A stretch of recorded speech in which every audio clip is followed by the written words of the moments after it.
So for those that don't know, my name's Neil and I'm the Archdeacon of Bristol, and I've been in that role since July of last year. And of course this last weekend we were due to be away together at the Licensed Lay Ministers Conference, and I was going to be talking to you on the Friday night, bringing the greetings of Bishop Viv and her team, and just chatting through a bit about the role of licensed lay ministers and their life in the church.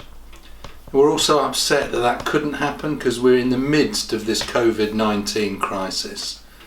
The first thing I wanted to say was I hope that you and your family and your church community, that people are staying well and staying safe.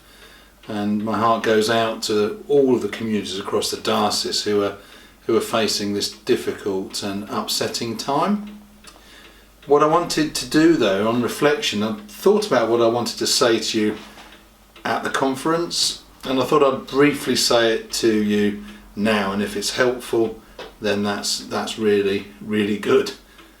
The first thing I was going to say was a thank you, because the role of licensed lay ministers in the church, in preaching, in teaching, in leading worship, in pastoral care, in taking funerals, is so important. And I value it so highly. When I was a parish priest in Reading, I had a great licensed lay minister, and I loved working with her, and she brought things to the team and to the parish that were so special and so good. So that was the first thing I wanted to say. And then of the two things I wanted to bring out really, and I think is just as valid now as we're in the midst of this, the first is teamwork and what we bring to the team, and the second is Jesus as someone who was active and made a difference, and Jesus as someone who was still and reflective. So first on team. Now I happen to support this team, Nottingham Forest. Now I held this up in Bristol Cathedral a few weeks ago and someone actually booed. It's fair enough. I mean, there are other teams available in this diocese. The reason I want to say the team is when I watch a football match, I notice the different roles that people have. The winger, the striker, the defender, the keeper, all of them have their own gifts and their own abilities.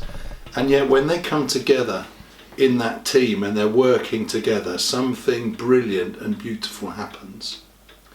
And for us as ministers in the church, and you as licensed lay ministers, it's a similar thing.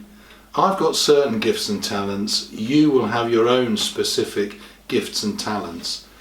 And as ministers, particularly at this time, in the midst of this isolation, reflecting on the God-given talents that you have and how you make a contribution to the team where you are, it's a really good time to be thinking about that and offering that.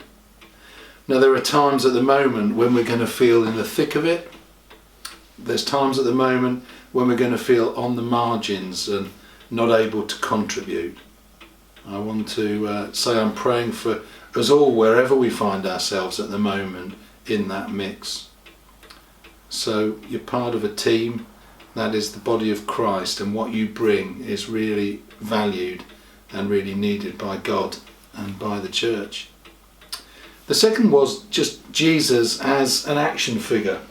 A few years ago my friend brought me this, which is quite literally Jesus the action figure.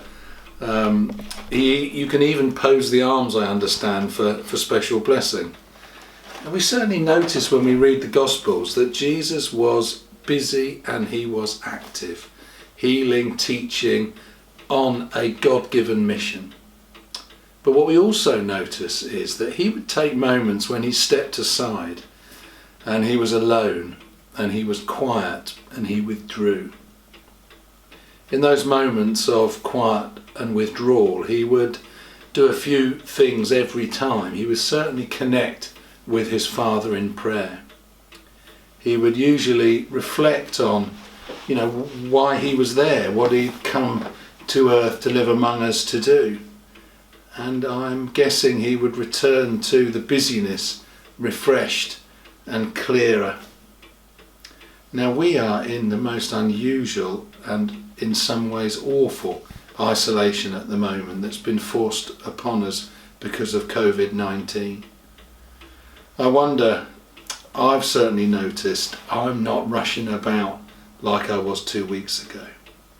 I wonder if we can do some reflection like Christ did, whether we can pray to the Father, notice again why God has placed us where we are and what his call is for us, so that in this moment now we can engage with our neighbours, engage with our street, engage with our communities in ways that show that we love God with all our heart and our mind, and we love our neighbour, and we love our neighbour as we indeed love ourselves.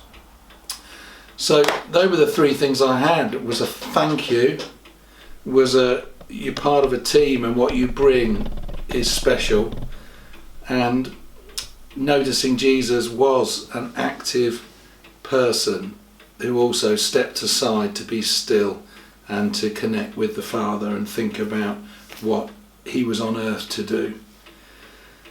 So I want to end by saying this conference is going to happen, and we will be at it at some point in the future, and I really look forward to that. And this comes with my blessings and my prayers and my love to you all in this difficult moment. We hold together through prayer and through the power of the Spirit as the body of Christ. Thank you.